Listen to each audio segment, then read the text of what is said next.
¿Qué tal? Muy buenas tardes. Muchas gracias por acompañarnos en esta hermosa tarde.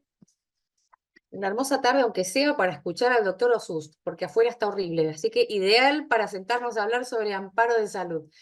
Vamos a estar viendo el ABC, ¿sí? O los principios básicos sobre amparo de salud, todo lo que hace a la entrevista con el cliente, la documentación necesaria, el contenido de la carta documento, demanda, proceso de amparo, tiempos y actos procesales, medida cautelar, incumplimiento, sentencia y ejecución. El doctor Nicolás Osust es abogado, es director del Centro de Estudios Judiciales UNOVA y es especialista en Derecho a la Salud. Nicolás, bienvenido. Hola, buenas tardes. Bueno, muchas gracias, Irene, por la presentación. Buenas tardes a todos. Ahí veo que hay más colegas uniéndose. Si quieren, esperamos que se terminen de unir y comenzamos. Les cuento un poquitito.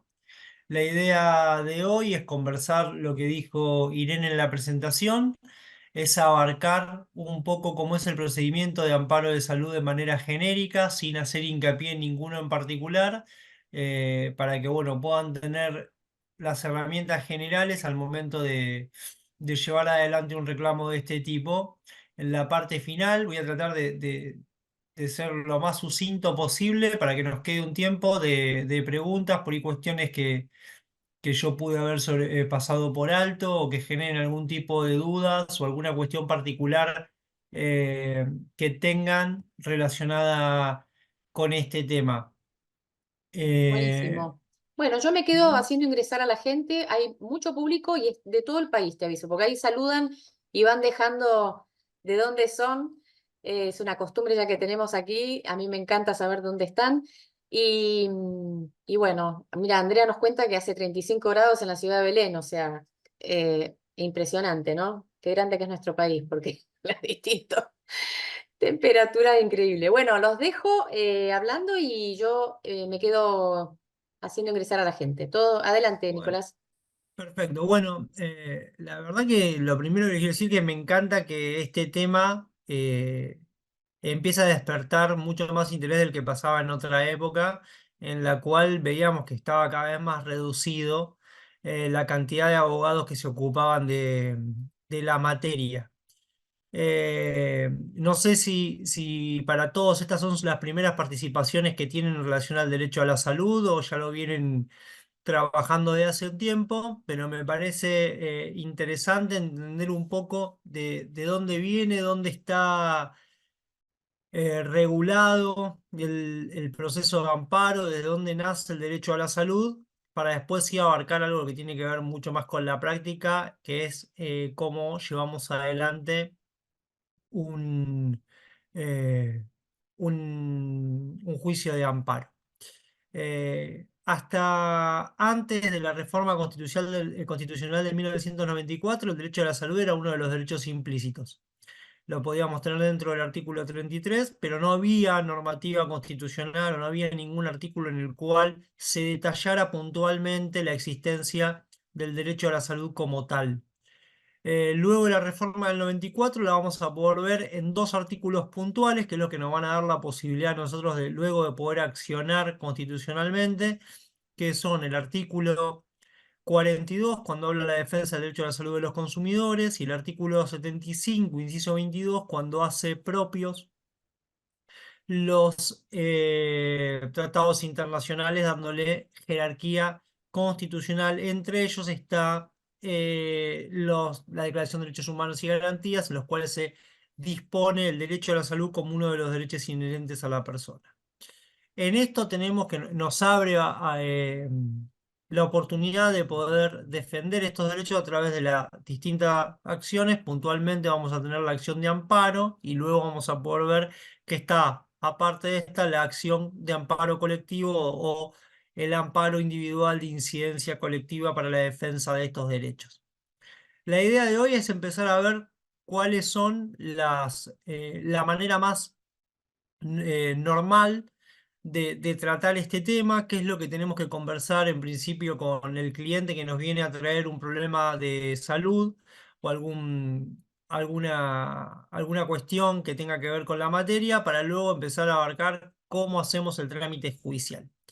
En primer lugar, lo que vamos a tener que entender es que cuando vengan a traernos un problema, a diferencia de de otras temáticas del derecho, como puede ser laboral o puede ser civil en materia de otro tipo de daños, es que acá generalmente vienen con un problema que tiene mucho peso emocional. Entonces, vamos a tener que saber distinguir de la carga emotiva que están trayendo a cuál es el verdadero interés de lo que quieren resolver judicialmente. Muchas veces eh, nosotros tenemos que individualizar cuál es dónde radica la necesidad jurídica en diferencia de dónde radica la contención emocional. Sé que es algo recontra difícil, pero es la parte en donde nosotros tenemos que poner más serios y más específicos, sobre todo en el oído,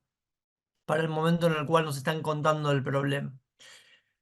En principio, generalmente en el derecho a la salud pueden venir por dos grandes cuestiones. Uno, que tenga que ver con la continuidad de la afiliación con la obra social una vez que se jubilen, en el cual lo que se está tratando de buscar es mantener la cobertura de salud que se tenía en ese momento, al momento de la jubilación.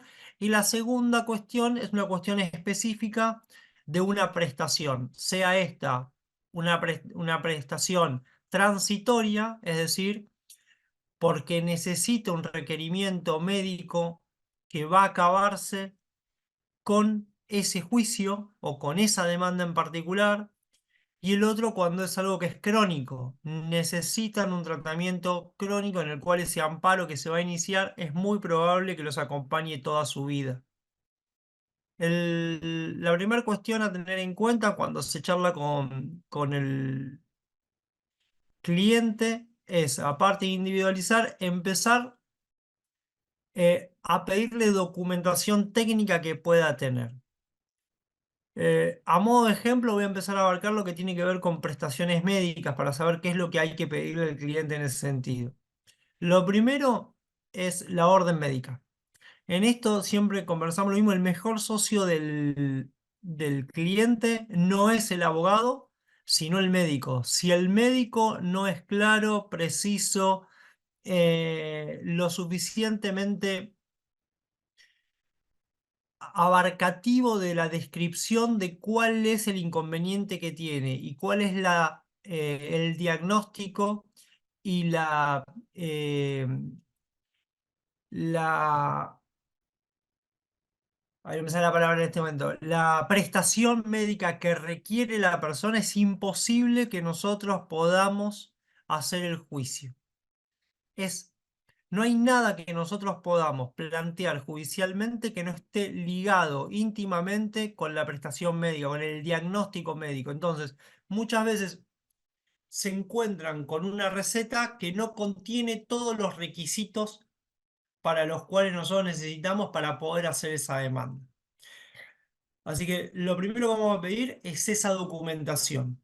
Sobre esa documentación vamos a ver si contiene estas cuestiones. Es el diagnóstico médico, la evolución de ese diagnóstico médico, toda la historia de la enfermedad por la cual van a pedir una prestación y luego cuál es la prestación lo suficientemente individualizada para poder requerirla judicialmente.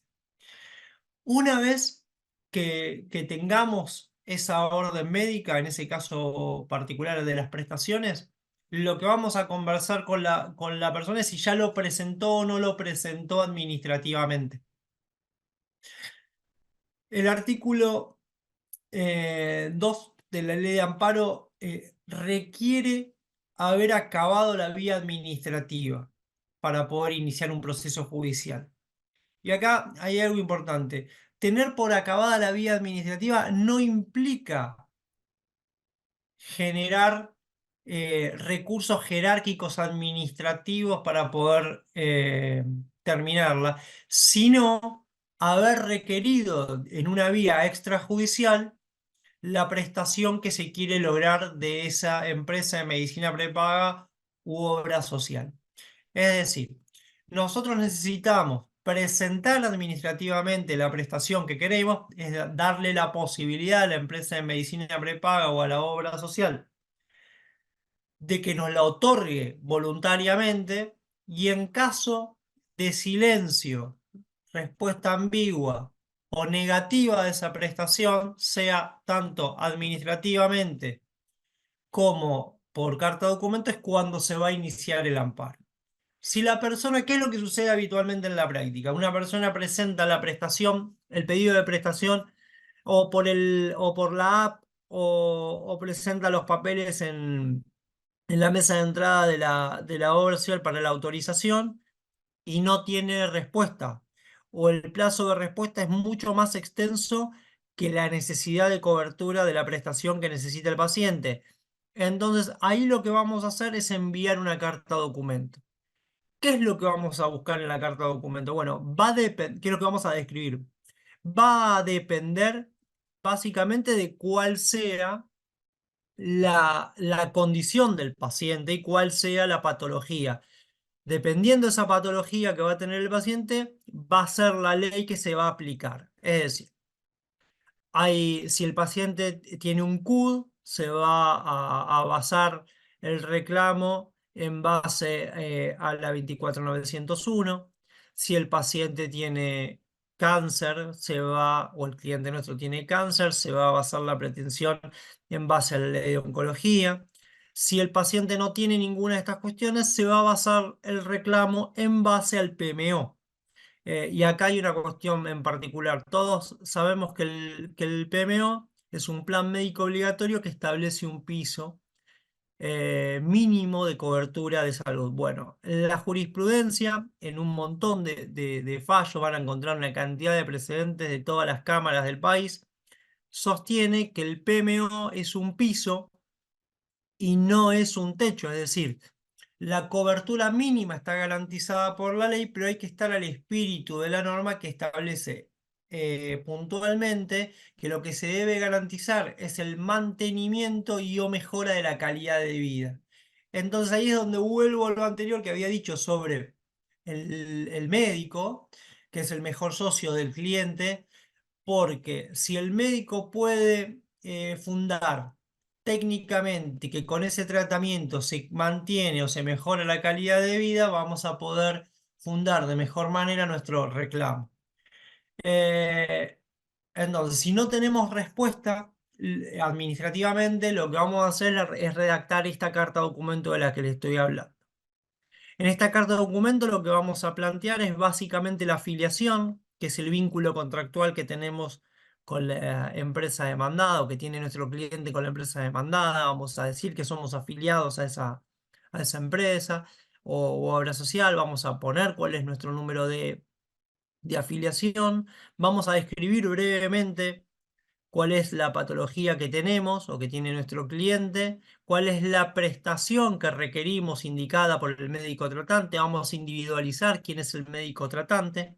Vamos a individualizar si es prestador de la empresa de medicina prepaga o de la obra social o si no lo es. Y acá hago una salvedad al respecto, que es que no es obligatorio para poder pedir una prestación que el médico sea prestador, porque el fundamento médico excede a eso. El diferencial es que si el médico es prestador, existe una confirmación por parte de la empresa de medicina preparada de que el saber de ese médico es lo suficientemente válido como para diagnosticarle. No podría decir, miren, yo estoy en contra de lo que dice el propio médico que ellos mismos ofrecen para que los traten. Entonces, siempre que sea prestador es un punto a favor al momento del reclamo, pero si no fuera prestador, no sería un inconveniente para lograr la prestación. Entonces vamos a individualizar esto, si es prestador o no es prestador, y vamos a basar ese reclamo fundamentalmente en cuál es la normativa aplicable. Como les dije, si fuese una droga oncológica, en la ley de oncología. Si fuese una prestación por discapacidad, lo vamos a basar en eso y vamos a detallar que la persona tiene CUD. Pero si no tuviese ninguna de esas cuestiones, eh, vamos a basarlo en la jurisprudencia aplicable al PMO. Una vez redactada la carta documento, la vamos a enviar. Em, y vamos a poner obviamente un plazo para que la contesten, que yo lo que sugiero es que ese plazo sea de 72 horas, 48 horas, y que va a tener básicamente que ver con los plazos normales de contestación de este tipo de prestaciones. No implica esto cuando se requiera una prestación de manera urgente porque la situación lo amerita, que alguien se ahorre el envío de la carta documento e inicie directamente la acción judicial. Eh, pero va a tener que fundar al momento de iniciar la acción el por qué omitió haber agotado esa vía administrativa.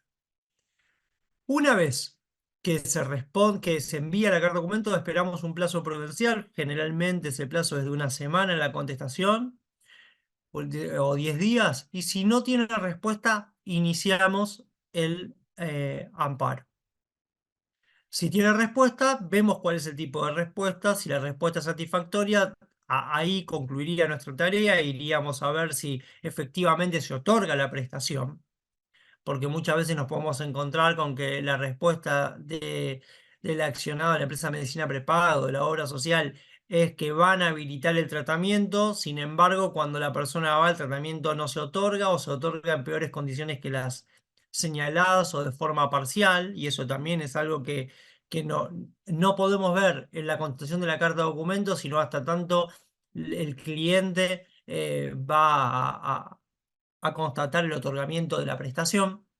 Pero supongamos que lo que ocurre es que hay un silencio o hay una negativa sobre sobre la prestación. Lo que vamos a hacer es iniciar el amparo. Para iniciar el amparo, lo que hay que tener como documentación previa es el documento del cliente, la credencial del cliente. Acuérdense que la credencial lo que prueba básicamente es la relación contractual y que esa relación contractual es vigente. Eh, Actualmente no hay credenciales, o, sigue habiendo credenciales materiales, pero se ha empezado a utilizar muchísimo después de la pandemia las credenciales virtuales. Una captura de pantalla de la credencial virtual sirve.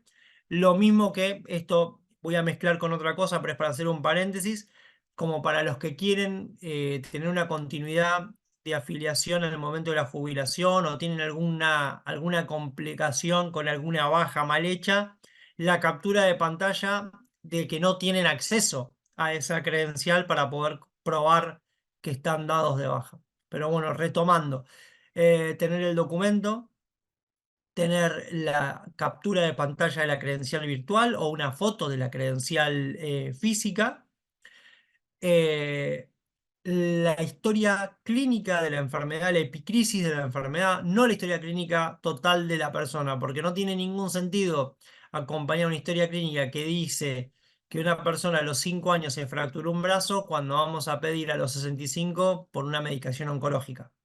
Pero sí la epicrisis, que es la historia clínica de la enfermedad, es decir, el desarrollo de la enfermedad por la que van a hacer un reclamo. Ustedes van a focalizar, van a hacer una demanda en la cual se van a focalizar sobre la entrega de una prestación que no están, que las empresas de medicina prepaga u obras sociales están obligadas a cubrir y que no están entregando. Eso va a estar vinculado directamente con una enfermedad. Entonces necesitamos probar o tener probado en el expediente que nuestro cliente tiene una enfermedad, cuál es la enfermedad que tiene y cuál es la historia de esa enfermedad, en qué momento está la enfermedad, y algo que muchas veces parece menor o que uno puede ver en algunas demandas que no está desarrollado y con la historia clínica se subsana, cuál es el tratamiento que esa persona fue teniendo sobre esa enfermedad. Ustedes, todo, bueno, este es un curso, una charla genérica, pero van a encontrarse, si fuese más puntual, que hay enfermedades que son de golpe y necesitan un tratamiento único, o hay enfermedades que se van produciendo a lo largo del tiempo, se van desarrollando, van evolucionando y que pueden tener distintos tratamientos a lo largo de la etapa en la cual están, y eso puede modificar o no cuál es el tratamiento que ustedes van a pedir que se cubra.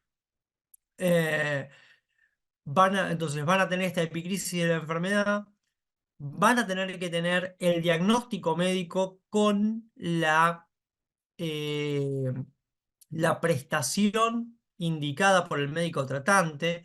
Esto, mi sugerencia es que esté recontra detallado. Tanto, supongamos que fuese una droga en particular para un tratamiento, bueno, que diga cuál es la dosis, cuál es la frecuencia, cada tanto se la tienen que suministrar.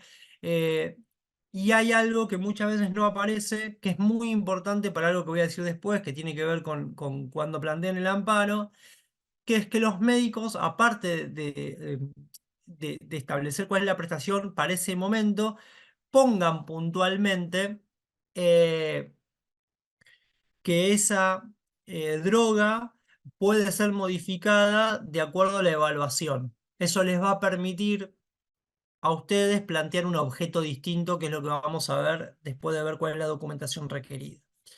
Eh, bueno, hay que conseguir esto. Y básicamente en un amparo de prestaciones sería lo que debieran tener. Obviamente, si la persona tiene una discapacidad, poder tener un CUD, obviamente la carta o documento que mandaron, si tiene respuesta, la carta o documento de rechazo, y si no tiene, el talón de recibo, el acuse de recibo de esa carta o documento que enviaron, para demostrar de esa manera que hubo recepción y silencio por parte de la demandada. Una vez que ya tienen toda la documentación, viene redactar la demanda de amparo. Vamos a seguir utilizando como base para el amparo este caso puntual, que sería una prestación de salud. Lo vamos a plantear en una prestación de salud que no tenga un CUD que tiene una cobertura especial por la ley de discapacidad, sino pongamos una cobertura dentro del plan médico obligatorio, una cobertura que excede el marco del plan médico obligatorio. Al momento de redactar la demanda, ustedes van a tener dos cuestiones que tienen que ver con la pretensión del actor y lo que les va a pasar a ustedes con el juicio. El proceso de amparo a lo largo de este tiempo, cuando yo comencé eh, a trabajar sobre esta temática, el amparo duraba entre 6 y 8 meses, lo cual parecía todo el procedimiento hasta tener sentencia, lo cual era súper, pero súper breve en relación a otros procesos judiciales, como podía ser el laboral, que tardaba 5 años, 6 años hasta tener sentencia. La realidad es que se ha ido incrementando tanto el índice de litigiosidad sobre esta materia, que hoy en día un amparo, salvo honrosas excepciones, está tardando entre 1 año y medio y 2. Nadie puede, para buscar una prestación, esperar 2 años para poder tener una sentencia de amparo. Por eso es que todos los recursos de amparo que presentemos van a tener dentro de la demanda de fondo una petición cautelar en un apartado determinado para poder hacernos de la prestación médica que se necesita con antelación a que se termine la causa. Es decir, nosotros vamos a tratar de que inicialmente poder tener la prestación que nuestros clientes necesitan y luego seguir discutiendo sobre el fondo de la causa. Para eso, nosotros vamos a necesitar la documentación médica bien fundada, porque es lo que nos va a dar la, la, le- la, no solo el peligro de la demora, sino la verosimilitud en el derecho para que nos sea entregada la prestación o para que el cliente le sea entregada la prestación. Mientras tanto, abrimos la causa a prueba o no, dependiendo de lo que veamos a continuación de los pasos que sean. Entonces, obviamente, cuando iniciamos el amparo, la primera parte va a tener el encabezado, como en todas las demandas, en las cuales vamos a trabajar, vamos a patrocinar o ser apoderados de, de nuestro cliente. Ahí eso va a incidir directamente si somos apoderados o no en los honorarios. Entonces, eso también ténganlo en cuenta. El apoderado recibe un 40% más que el patrocinante, o sea, si uno es apoderado y del cliente, tiene una regulación mayor por la ley de honorarios. Para que lo sepan, yo entiendo que ser apoderado tiene un costo, pero pueden también ver la posibilidad de que ese poder sea a través de alguna firma digital, que en algunos jugadores están aceptando. Luego vamos a hacer la descripción del objeto. La descripción del objeto depende cuál es la prestación y esto que les decía, si la prestación es crónica o no, si la prestación que necesita es solo puntual para una enfermedad en particular o para un momento, un estadio de esa enfermedad particular o no. Es que vamos a delimitar cuál es el marco del reclamo. Y esto es importante por varias cuestiones. Nosotros vamos a ver, supongamos que nuestro objeto es una prestación para un chico que tiene autismo. Esas prestaciones pueden variar a lo largo de la vida de esa persona. No siempre van a ser las mismas y puede pasar que la cantidad de horas o de sesiones o de terapias varíe. Es importante entonces que al momento de detallar el objeto no solo nos circunscribamos a lo que puntualmente necesitamos en ese momento, sino también le sumemos la frase dependiendo de la evolución del paciente y de las necesidades del paciente, o sea, basado en la expertise médica. Bien, esto es más o menos como cuando si hiciésemos una demanda de daños y perjuicios, aparte de cuantificar nosotros, pongamos o en más o en menos lo que surja de las probanzas de autos. No nos delimita puntualmente, o no nos encierra el reclamo solamente al objeto que detallamos en la demanda. Luego eh, de delimitar nuestro objeto de la demanda, vamos a hacer, como en todas las demandas, un desarrollo de los hechos. Mi sugerencia puntual es que expliquemos bien quién es la persona y cuál es la historia de la enfermedad de la persona. ¿En qué momento está del estadio de esa enfermedad la persona?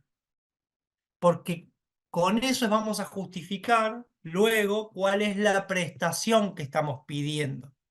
¿Bien? A a veces nosotros detallamos, no sé, que fuimos a ver al médico una vez y después fuimos a ver a otro médico, y eso no resulta sustancialmente importante. Lo que resulta sustancialmente importante es qué pasó cuando fue a ver al médico, qué estudios se hizo y acompañar esos estudios, porque es lo que va a terminar dando el sustento a a la prestación que luego vamos a pedir. Luego vamos a, obviamente, transcribir la carta documento, vamos a fundar en derecho, y ahí va a variar dependiendo de cuál sea la normativa aplicable, para luego entrar en la medida cautelar.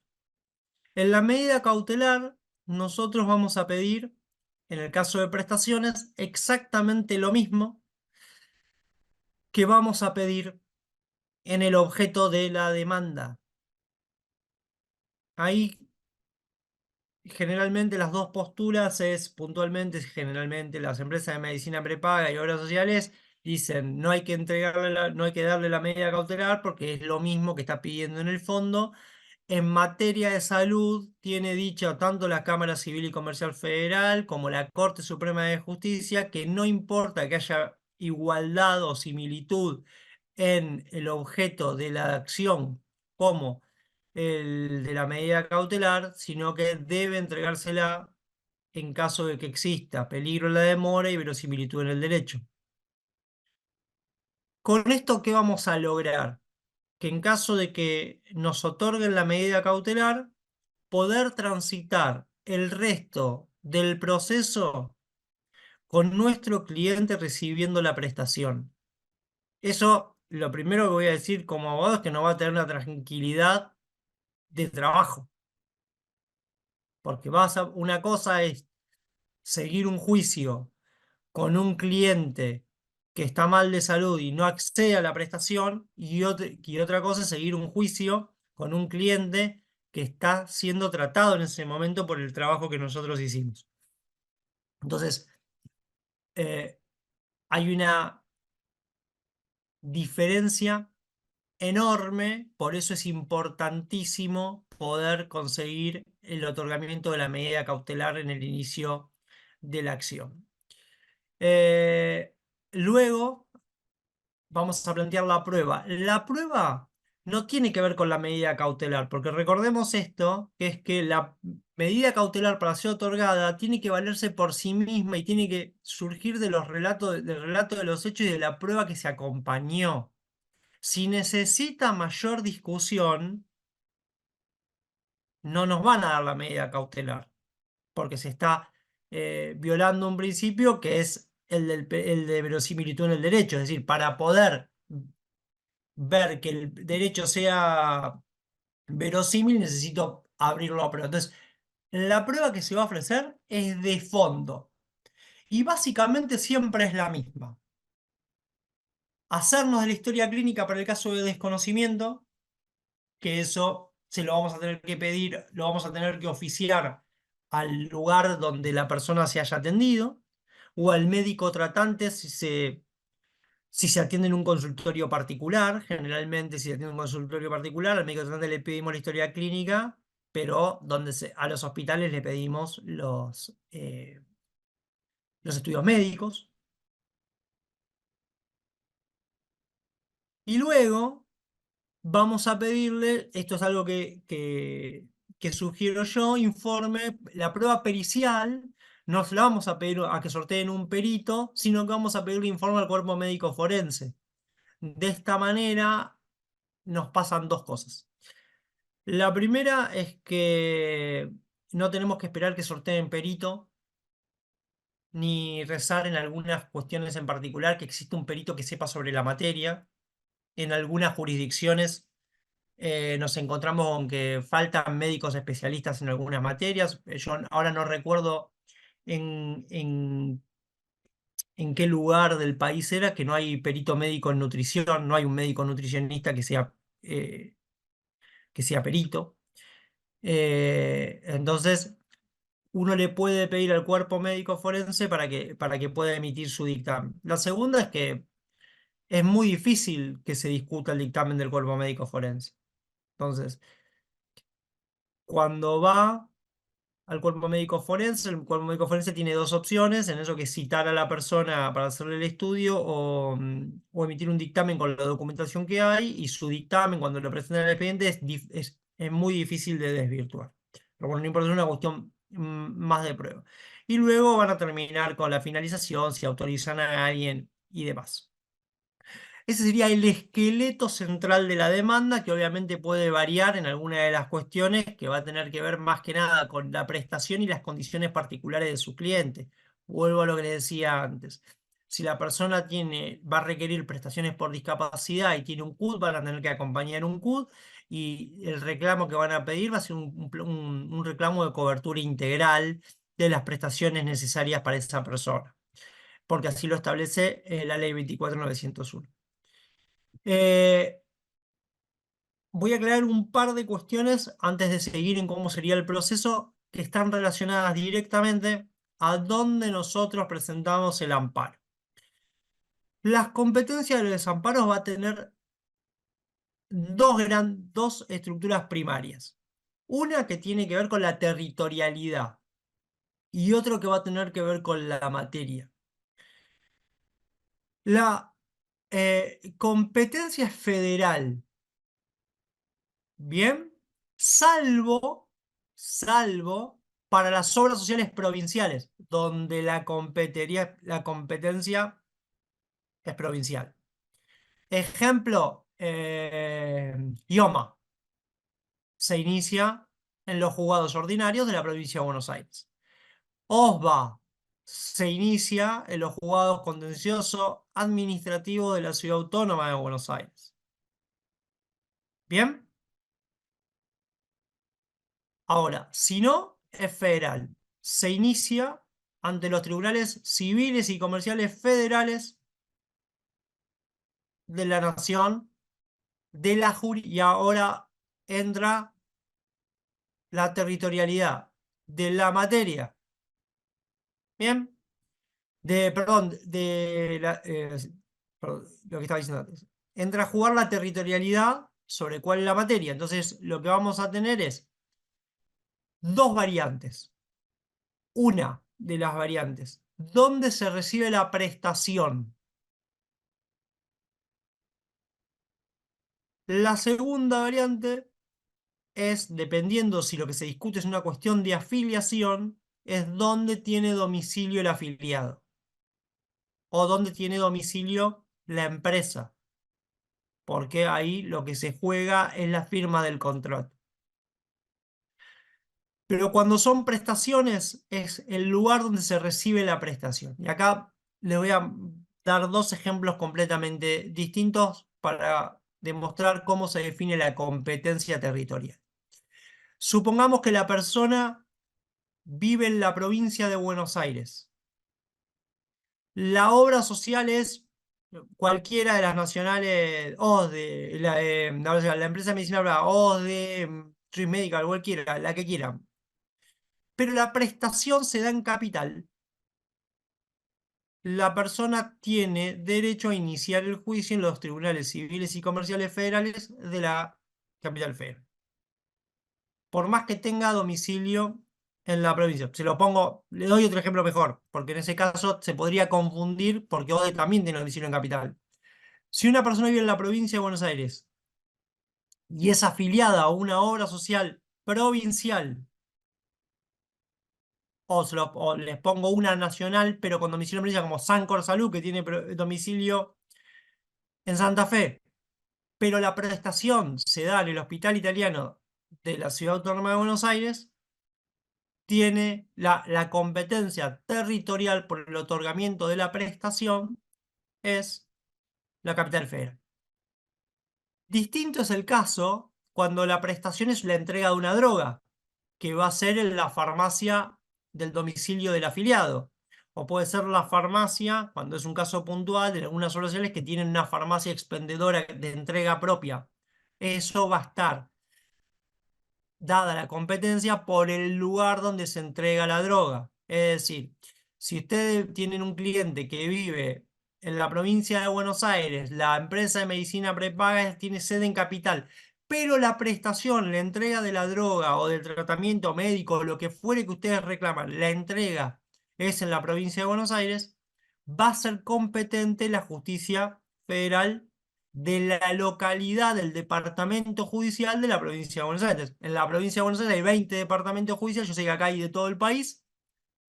En la provincia de Buenos Aires hay 20 departamentos judiciales, algunos comparten Cámara Federal, entonces van a encontrarse con esa situación.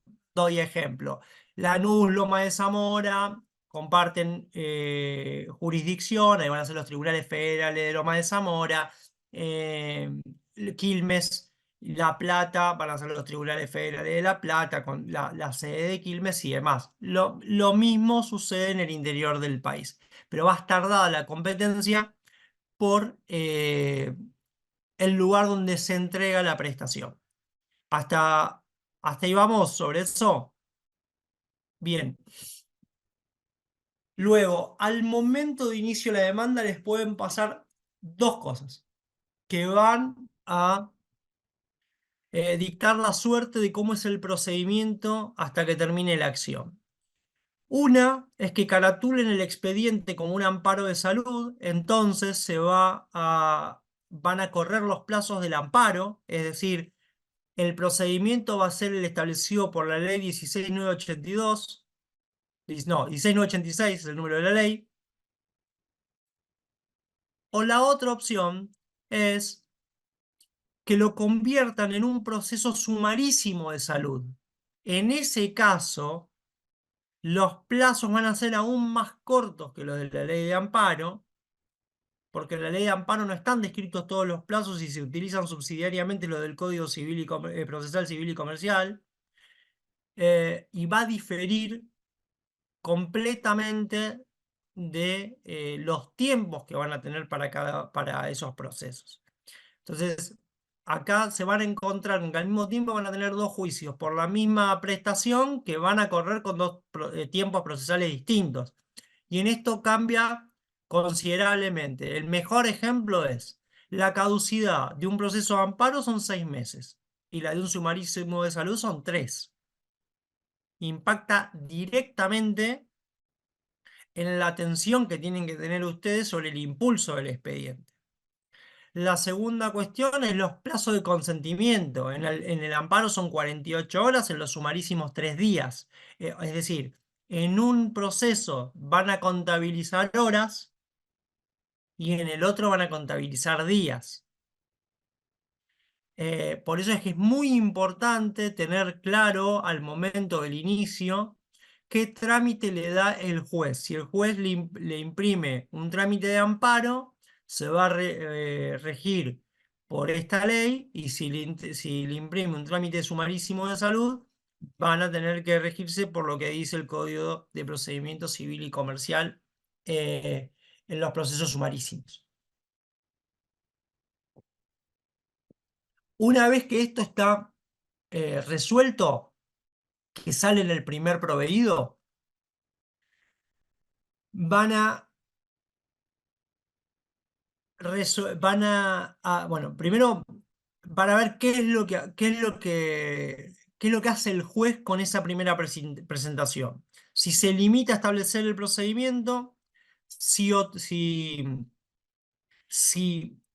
cuando delimita el tipo de procedimiento, ordena, en el caso del sumarísimo de salud, el traslado de la demanda, y en el caso de los amparos, el traslado del artículo 8 de la ley de amparo, o si al mismo tiempo ordena una intimación previa a la empresa de medicina prepaga o obra social para que se expida sobre el otorgamiento de la prestación, o si ordena directamente la medida cautelar. En el mejor de nuestros mundos, lo mejor que nos puede pasar es que en el primer auto ordenen inaudita aparte la medida cautelar. Bueno, no suele suceder eso. No es lo más común. Desde hace aproximadamente 6 años a esta parte, la mayoría de los juzgados lo primero que hace, algo que sea harto evidente, la negativa y la verosimilitud en el derecho, lo que hacen es intimar a las empresas de medicina prepaga y obras sociales a que se expidan sobre el otorgamiento o no de la prestación como medida previa.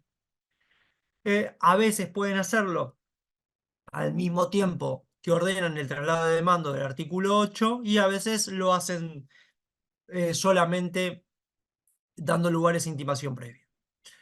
Si eso sucede, hay que notificarlo. Hoy en día muchas de las empresas de medicina prepaga aceptan la notificación vía mail. Es decir, si ustedes, bueno, OSDE está en Deox, pero, bueno, digo algo que se me pasó por alto, lo di por sobreentendido, pero al establecer que la competencia es federal, van a utilizar como sistema de judicialización el Lexien en el 95% de los casos, e irse al local, al sistema de gestión judicial de expedientes local, solamente de manera residual en aquellas obras sociales o empresas de medicina, obras sociales puntualmente, que sean provinciales o que no sean federales el sistema de gestión de las causas. Entonces, vuelvo a lo que estaba diciendo sobre la notificación. Se van a encontrar con que la notificación de los traslados, de las intimaciones previas, las van a poder hacer en muchísimas obras sociales y empresas de medicina prepaga a través de un mail privado en el cual van a hacer un oficio, se lo van a pasar de la forma que lo ordenó el juez, le van a establecer, y van a encontrarse con que la respuesta a ese oficio vía mail va a ser un recibido y lo van a poder acreditar en el expediente.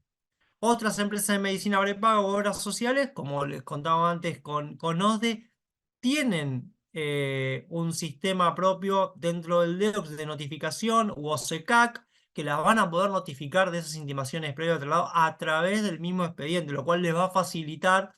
No van a tener que acreditar nada, está la constancia ahí de la hora, no va a haber ningún tipo de rechazo sobre esa cuestión, y se toma 100% como válida. Lo que van a tener que hacer es, bueno, eso tiene un plazo, dependiendo cuál le establece el juez, de 3 días, de 5 días, de 8 días, de 10 días, generalmente es de 5 días el traslado de la acción, para que la empresa de medicina prepaga o obra social lo conteste. Básicamente, en la práctica, la contestación del artículo 8 o de demanda de la acción es exactamente la misma, eh, porque aunque debieran presentar un informe en el caso del amparo, lo que presentan es una contestación de demanda lisa y llana, negando los hechos o lo que fuere en relación a la prestación que se está pidiendo. Ahí nosotros lo que vamos a hacer es confrontar lo que nosotros pusimos con lo que ellos dicen. Muchísimas veces nosotros nos vamos a encontrar con lo siguiente, sobre todo en el tema de salud, que es que ellos no niegan los hechos, sino que tienen una interpretación distinta, o de la norma, o del alcance de la droga o del tratamiento que se va a solicitar. Es decir, cuando discutimos sobre la norma, empiezo al revés. Cuando discutimos sobre el tratamiento, va a ser algo que a nosotros nos excede, porque es algo que nosotros tengamos dos carreras, la de abogado y la de médico, es algo que nosotros no vamos a poder resolver jurídicamente. Si la droga le va a hacer bien o no. Tenemos que confiar en las órdenes médicas que nos trajo nuestro cliente, que están firmadas por un médico y que valida con su conocimiento el diagnóstico que está dando. Eh, en ese caso, lo que yo sugiero es, al no haber una discusión sobre si la persona tiene o no la patología que dice, desistir de cualquier tipo de prueba que tenga que ver con corroborar la enfermedad, porque ya está reconocida. Lo que sí vamos a sostener es la prueba sobre los hechos que se confrontan. Es decir, si yo planteo que necesito una droga para un cáncer, y lo que me discute la otra parte es que esa droga no es lo mejor para el cáncer que yo tengo, ya tenemos probado que yo tengo cáncer. Toco madera, ¿eh? Es un ejemplo. Eh, ¿A qué nos vamos a circunscribir? ¿A si esa es la mejor droga o no? Entonces, ¿qué vamos a hacer? Vamos a pedirle una pericia al cuerpo médico o al perito para que diga si el tratamiento que me indicaron es el que corresponde. Siempre hay que tratar de tener la menor cantidad de prueba posible, por dos cuestiones. Lo que quiero decir es, no cuando la prueba es necesaria, obviamente, sino cuando no lo es y termina siendo superflua, porque acordémonos de esto, los plazos son cortos, muy cortos. Entonces siempre estamos en riesgo de que se nos pase algún plazo y perdamos alguna prueba, se nos pase algún plazo, perdamos, la otra parte nos pueda pedir la caducidad del proceso y eso hace que volvamos a foja cero. Entonces, todo lo que no está discutido no puede ser, nosotros no tenemos que sobreabundar sobre el reconocimiento. Entonces, lo que tenemos que hacer apenas vemos la contestación de la demanda del artículo 8 es merituar que ya está aprobado con la propia contestación de la demandada y que no. En el segundo de los casos es aún más sencillo. Cuando la discusión no está circunscripta a cuestiones de hecho, sino a cuestiones de derecho. ¿Cuál es el alcance de la norma? ¿Cuál es una cuestión interpretativa del derecho? ¿Qué debe cubrir o qué no debe cubrir determinada norma basado en cuál es el análisis e interpretación que hace la doctrina y la jurisprudencia y en este caso cada una de las partes? Cuando sucede eso, yo lo que recomiendo es presentar un escrito pidiendo que se declare de puro derecho. Es decir, no hay hechos controvertidos. La controversia está basada en la interpretación de la norma. No hay nada que probar. No hay nada que discutir sobre la patología y el diagnóstico que tiene nuestro cliente. Lo que vamos a discutir, básicamente, o lo que plantea las dos partes en tono de discusión, es si nuestro cliente tiene derecho o no a acceder a una cobertura al 100% en base al alcance que se le hace a una norma.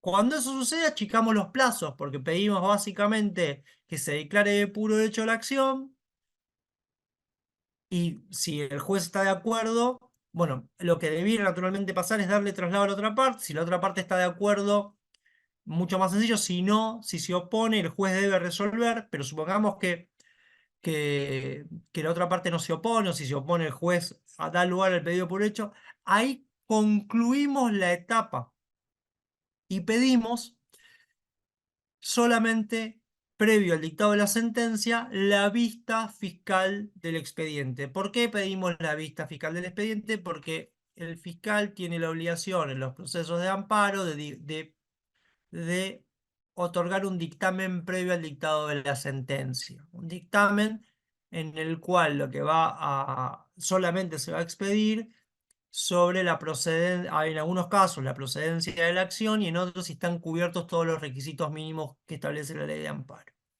Una vez que se adjunta ese dictamen en el expediente, hay que pedir simplemente que se pase a dictar sentencia. Y no queda mucho más que eso y esperar a que se emita la sentencia. Bueno, al momento del dictado de la sentencia, creo que es donde más atentos tenemos que estar, no solamente por la fundamentación que puede llegar a tener, sino por ver qué es lo que otorgan. Muchas veces nos podemos encontrar con sentencias que hacen lugar a la acción, pero que sin embargo el otorgamiento es parcial o no tiene todos los requerimientos prestacionales que nosotros estamos solicitando. En los casos más comunes es que se otorgan menos horas de las prestaciones que se están pidiendo, o que se otorga una prestación por un tiempo menor al que nosotros estamos solicitando, o que varía en alguna de las cuestiones de lo que estamos pidiendo.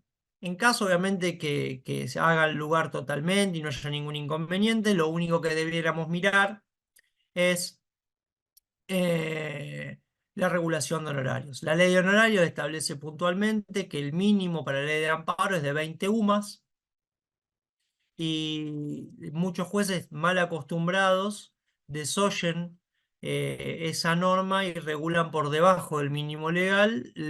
Obviamente la recomendación que yo hago es que se apele y que se discuta en cámara cuál debiera ser esa regulación. Recuerden que el mínimo para los amparos es de 20 UMAS.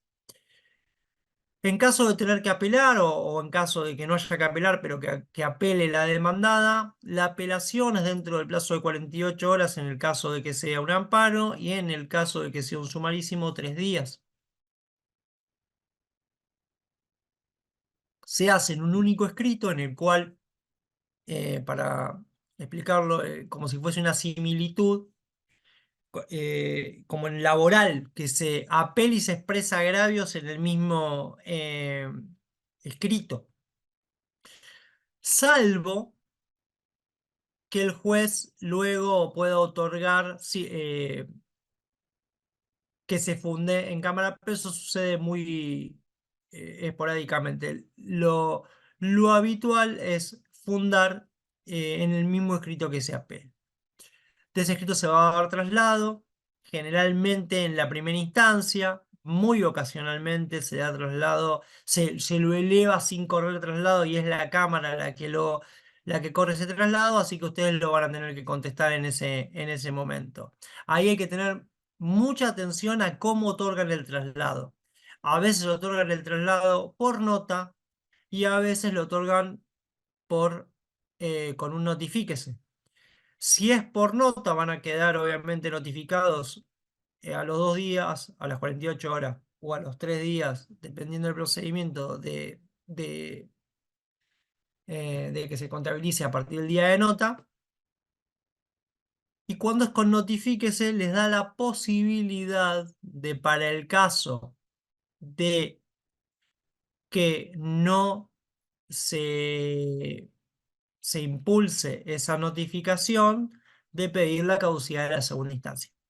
Bien, supongamos ustedes ganan el proceso, la demandada lo apela, esa apelación se le corre traslado a ustedes con una notificación, la demandada nunca hace esa notificación, ustedes esperan el plazo de 3 meses, que es el plazo de caducidad de esas apelaciones, y pueden plantear la caducidad de la segunda instancia. En caso de que eso no suceda, que les corran traslado, ustedes tienen que contestar los agravios, bueno, van a pedir la elevación para la segunda instancia, la cual eh, bueno, nada, van a esperar el dictado de la sentencia porque ya contestaron los agravios. Dos cuestiones importantes que obviamente en este hilo no precisé, pero ahora sí viene al caso. La primera es qué pasa en los casos de incumplimiento de medida cautelar otorgada o caso de incumplimiento de sentencia de primera instancia. Recordemos que las apelaciones de la sentencia de primera instancia, en términos generales, si es algo que el juez lo disponga en contrario, no tienen carácter suspensivo. Es decir, la empresa de medicina prepaga o obra social tiene la obligación de cumplir con esa sentencia hasta tanto la Cámara la revoque. Entonces, ¿qué pasa muchas veces cuando la empresa de medicina prepaga o obra social no cumplen con la cautelar o con la sentencia? Bueno, nosotros tenemos la posibilidad de denunciar ese incumplimiento judicialmente, ¿no? Denunciar que la empresa de medicina prepaga o obra social no está cumpliendo con la medida cautelar y pedir que se apliquen astraintes. Hasta tanto la empresa de medicina prepaga o obra social cumpla con la manda judicial. En alguna época habíamos pedido también que se efectúe denuncia penal por desobediencia. eh, pero no ha traído, o por lo menos no nos ha traído a nosotros, eh, beneficios al momento del cumplimiento de la medida cautelar, como sí lo ha traído que se ejecuten astraintes, ¿no? Primero que se fije los astraintes en caso de incumplimiento, de seguir el incumplimiento, y bueno, luego los ejecutamos en caso de que no. Algunos juzgados otorgan astraintes y otros lo que hacen es fijar un monto equivalente al valor de la prestación para poder garantizarse la cobertura de la misma en vez de fijar astraintes por esos incumplimientos. La empresa de medicina prepaga, una vez que tiene ese traslado, tiene la obligación de acreditar en el expediente que está cumpliendo esa medida cautelar, si no se le van a fijar esos, esos astraintes. Bueno, no sé si hay algo que me queda puntualmente relacionado a esto, si hay algo, quieren hacer algún tipo de pregunta para poder, pues ya estamos en hora, a las 6, para poder abarcar cada uno de los temas. Bueno, excelente, Nicolás. Buenísimo, súper claro todo el proceso. Hubo algunas consultas que se fueron un poco respondiendo a medida que avanzabas y también el doctor Martín Sabadini, que te hizo de apoyo logístico ahí atrás, haciendo algunas respuestas.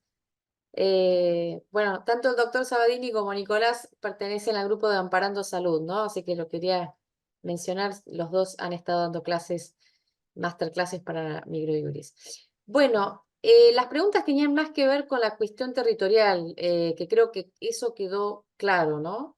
Bien, Pero había una que me parece que pedía que ampliaras, déjame que la encuentre, la cuestión del cuerpo médico forense, ¿no? Que creo que eso, sí, podrías ampliar cómo solicitar la intervención del cuerpo médico forense tanto en provincia de Buenos Aires como en federal, nación. ¿Y dentro de qué bien, ámbito está ese cuerpo médico forense? Esto, la bien. consulta que hizo Matías.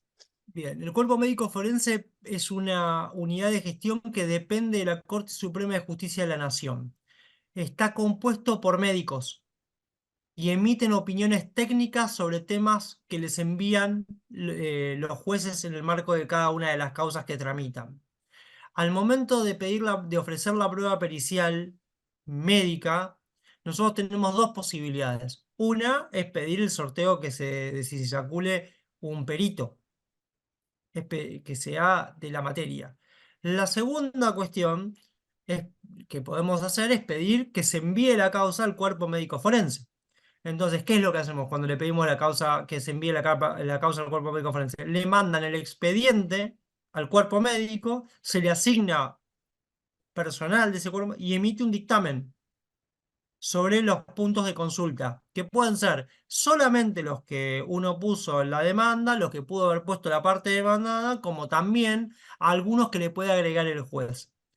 Desde la práctica, a mí me parece mucho más rápido, mucho más importante y mucho más completo el informe que brinda, el dictamen que brinda el cuerpo médico forense que puede expedir cualquier médico. Y también tiene que ver por la cancha que tienen. Pensemos que el cuerpo médico forense debe resolver miles y miles de causas por año. Ya saben, o sea, la consulta que le vamos a hacer nosotros ya la vieron 1 millón de veces. Eso genera que automáticamente tiene mucha más fundamentación para avalar el reclamo. Había una cosa que ahí me acordé que me parece importante decir, retomando algo eh, que había dicho con anterioridad, que tenía que ver con las medidas cautelares, que es muy importante. Las medidas cautelares no causan estado. ¿Eso qué significa? Que no son cosas juzgadas al momento del rechazo. Entonces, uno puede plantear una medida cautelar y que el juzgado la rechace porque falta algún tipo de requisito. No sé, la orden médica no está actualizada o la orden médica no es lo suficientemente clara sobre los términos de tratamiento. Y uno puede conseguir la documentación que falta y volver a peticionar la medida cautelar que fue rechazada, ahora cumplimentando el requisito que faltaba con el rechazo. Hecho esta aclaración, vuelvo a lo del cuerpo médico forense. Yo les sugiero que lo utilicen, es una herramienta muy importante. Para mí, vuelvo a decir, mejor que los peritos médicos sorteados. Son más rápidos. eh, la documentación técnica ya la tienen y después no hay que andar persiguiendo un perito médico para que acepte el cargo, conteste, se notifique, nos pida adelanto de gastos, nada, porque eso es mandar un expediente. Y antes era mucho más dificultoso porque el expediente que se enviaba era en papel. Ahora ya eso no existe más en las causas que uno inicia, se redirige digitalmente. Ujú, perfecto. Acá preguntan si se puede pedir un médico especialista, porque por ejemplo en diabetes no todos los médicos conocen a fondo los tratamientos, por ejemplo el de bomba insulina. Sí, se puede. Dos cosas ahí. En los de diabetes hay una ley especial que establece puntualmente cuáles son las obligaciones de las empresas de medicina prepaga y obras sociales de cobertura. Así que eso, cuando tengan que hacer un reclamo de prestaciones de diabetes, hay una ley específica que va a detallar cuál es qué cosas se deben cubrir el 100%. Ahora, fuera de esa cuestión, volvemos a lo de siempre. En algunas jurisdicciones hay inscriptos peritos médicos especialistas, diabetólogos. Y en otras jurisdicciones no va a haber, porque eso va a depender puntualmente de cuál es la jurisdicción federal, en el lugar en el que están y la territorialidad. Entonces, en algunos de esos lugares es preferible el cuerpo médico forense. Una cosa es reclamar que vea a nuestro cliente un médico clínico y otro un especialista en algo. Bueno, las especialidades van a depender muchísimo del ámbito de actuación, eh, no tanto del juicio. Y ahí hay que mesurar qué es lo que se prefiere, si prefiere un perito de parte o si prefieren ir al cuerpo médico forense. Bien, clarísimo. Hay una consulta de Matías también que decía, si el médico no es prestador de la empresa u obra social, y éstas otorgan la prestación reclamada con otros profesionales, ¿no corresponde que se hagan lugar al amparo porque la prestación está cubierta, salvo que el plan contemple la libre elección de profesionales? Bien, les voy a decir mi opinión al respecto, obviamente basada en jurisprudencia de la materia. Siempre es mejor que los prestadores que los médicos sean prestadores. Ahora, una cosa no prohíbe la otra. Las empresas de medicina prepaga y obras sociales tienen la obligación de dar cobertura. No tienen la obligación de dar cobertura con sus prestadores. Esto parece menor, pero es una diferencia sustancial. Es el que elige cuál es el médico prestador, no es la empresa de medicina prepaga o la obra social. Eso puede redituar más o menos beneficio de acuerdo al contrato privado que tengan con los médicos efectores. Ahora, lo que tienen que garantizar es una prestación efectiva. Y acá entran otras variables. El derecho a la salud es mucho más que el otorgamiento de una prestación sobre una patología. Porque el derecho a la salud es también el bienestar psíquico, físico, emocional de una persona. Vamos, una cosa, y esto voy a tratar de ser lo más coloquial posible. Una cosa es que uno le duele la cabeza y le da exactamente lo mismo cuál es el médico que lo vea. Ahora, si uno tiene una patología determinada donde el vínculo emocional es sustancial para la evolución de ese paciente, no es lo mismo cualquier médico.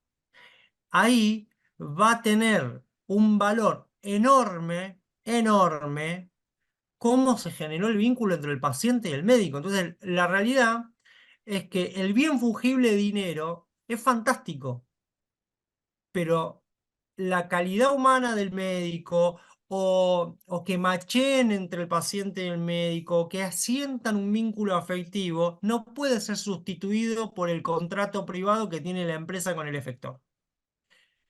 Entonces, obviamente que en el desarrollo de la demanda, uno tiene que fundar estas cuestiones, porque al momento de fundar tiene que demostrar por qué ese prestador privado o fuera es mejor que el prestador eh, público, que el prestador propio. Esto significa que al prestador privado le van a pagar lo que el prestador privado facture. No, de ninguna manera. Va a pagarle hasta el límite del nomenclador. Las prestaciones están nomencladas. Entonces, en algunos casos hay excepciones judiciales donde se supera el monto del nomenclador. Ahora, eso establece un límite de cuál es el monto que se tiene que pagar por la prestación y da la posibilidad de que la persona que requiere una prestación por fuera de los prestadores propios de la empresa de medicina privada la pueda tener a un costo que sea parejo para todos. Claro, justamente María Fernanda dice que no coincide con que el afiliado pueda elegir cualquier médico e imponerlo a la empresa si ésta lo cubre con prestadores propios. En última instancia, se reconoce el pago de honorarios hasta el tope que la empresa tiene para con todo, con su prestador, ¿no? Tal cual, Eh, es así, pero perfecto, es en el así, fondo, pagándole hasta el tope del nomenclador, lo que admite es la posibilidad de utilizar un profesional por fuera de cartilla. claro.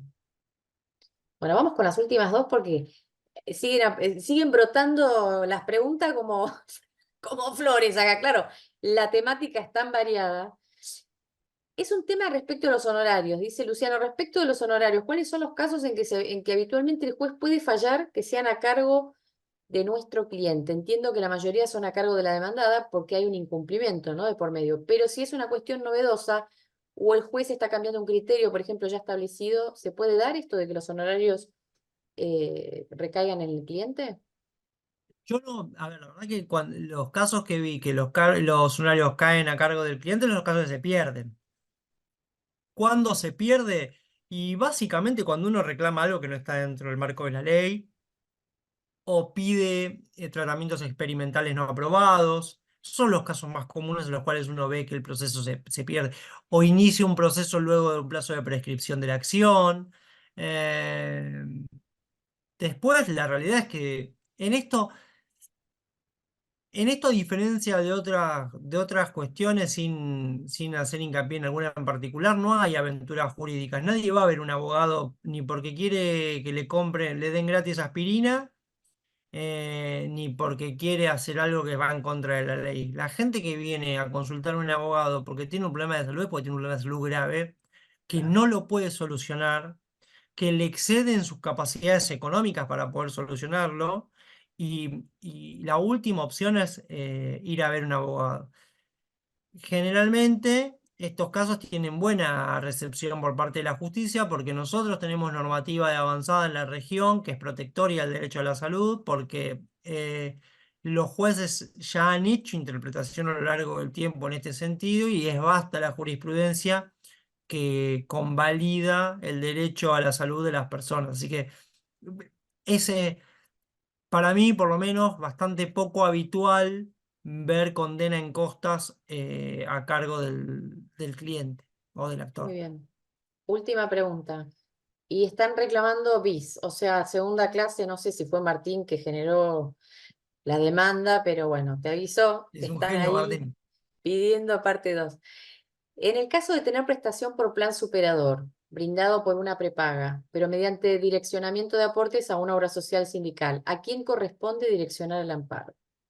Bien, eh, ahí lo que hay que individualizar es quién es el en los amparos sobre prestaciones estoy hablando, ¿eh? Y no sobre continuidad donde se demanda a los dos. En los de prestaciones, yo sugiero demandar al que otorga las prestaciones.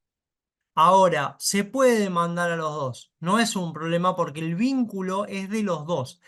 Y en esto vamos a tener esto. Hay casos puntuales, porque eso tiene que ver más que nada con el contrato privado que tiene la empresa de medicina prepaga, el convenio que tiene, para no decir contrato, que tiene la empresa de medicina prepaga con la obra social. Ustedes podrán ver que hay convenios que tienen empresas de medicina prepaga con la obra social que las prestaciones por discapacidad las da la obra, las da la obra social y que otro tipo de prestaciones la da la empresa de medicina prepaga. Bueno, eso tiene que ver puntualmente con el convenio, pero que no obsta a que uno le reclame indistintamente a las dos, porque la obligación de cobertura la tienen las dos. El problema está en esta cuestión, que es que ustedes, yo digo ustedes y no es ustedes, sus clientes al momento de afiliarse a un plan superador, lo que están haciendo es hacer una derivación de aportes. Y esa derivación de aportes que hace el cliente del plan de la obra social, la empresa de medicina prepaga, solo un pedacito muy chiquitito de eso se lo queda a la obra social. Y el resto va a conformar la cuota de la empresa de medicina prepaga, que luego va a haber un diferencial que ustedes van pagando. Entonces, el sujeto obligado primariamente es el que presta, el que otorga la prestación. En el caso de que no lo sepa, bueno, sería la empresa de medicina prepaga, que es la que habitualmente ustedes, sus clientes, eh, van a atenderse. Pero existen en muchísimos casos en donde está desdoblada. Hay determinadas prestaciones que le da la empresa de medicina prepaga y otro tipo de prestaciones, como en el caso de discapacidad, que le da la obra social. Podrían ir a la obra social a reclamarle el otorgamiento de las prestaciones. Muy bien. Bueno, hay más preguntas, pero las dejo para la segunda parte que vamos a tener que armar, porque estoy como así, como me siento presionada. Este, pero sí, con mucho gusto, ¿no es cierto? Si Nicolás te parece, podemos profundizar esta temática que evidentemente tiene mucha convocatoria. ¿Has tenido Cuando, asistencia perfecta? 100, cuando quiera. 100 Y bueno, personas. acá dice que estoy leyendo, que no me acuerdo qué es, que sí, son las que tienen recupero, pero ahora va a cambiar eso, porque es así, cierro con esto. Las prestaciones por discapacidad se recuperaban del Fondo de Solidario de Redistribución. Ahora, eso era hasta la reforma del decreto 7023, que solamente recuperaban de ahí las obras sociales. Con la reforma, las empresas de medicina prepaga también aportan a ese fondo y debieran tener la posibilidad de recuperar. Entonces, esto es algo que no, que hoy no les puedo dar una respuesta porque todavía estamos mirando cómo se manejan con este tema, pero a partir de ahora debieran poder entregar esas prestaciones fuera de la cuestión del convenio porque podrían poder recuperar de este fondo de redistribución. No digo más nada si no te corto, no te robo más tiempo, Irene. No, por favor. Bueno, Martín, ¿estás por ahí? Que no sé si querías mencionar el tema de las redes que manejan Parando, que me parece que si hay tanto interés en el tema, les puede llegar a venir bien. No sé si estás por ahí como para activar el micrófono. Yo te habilité. Sí, sí, acá estoy. Bueno, muchas gracias. Primero felicitar a Nico, que es un excelente expositor, se nota la docencia. en la forma de exponer. Si tienen más inquietudes sobre todo el tema de amparos y reclamos y cuestiones que vamos también difundiendo, pueden pasar por la fuente de ingreso, es por nuestro Instagram, que es @amparandosalud. Ahí tienen mucho material también que nosotros difundimos muy amablemente. Buenísimo. Muchas gracias, Martín. De nada. Bueno, Nicolás, un placer. Un placer tu clase Bueno, de hoy, excelente. Quedaron todos muy contentos, súper completo además. Un montón de tips que has pasado, así que muchísimas gracias. El mejor ejemplo de clase práctica, que es lo que siempre buscamos dar, ¿no? Porque la gente se tiene que ir bueno, con este tipo de tips legales que me parecen muy interesantes para poder aplicar ya a partir de mañana. Así que muchísimas gracias por la hermosa clase que nos diste y quedamos en habla para armar la parte 2. Gracias a todos por compartir hasta el final la clase y bueno, nos estamos viendo. Muchísimas gracias. bueno, muchas gracias por la invitación y quedo a disposición. Gracias, Nicolás. Chau, Chao, chau. chao.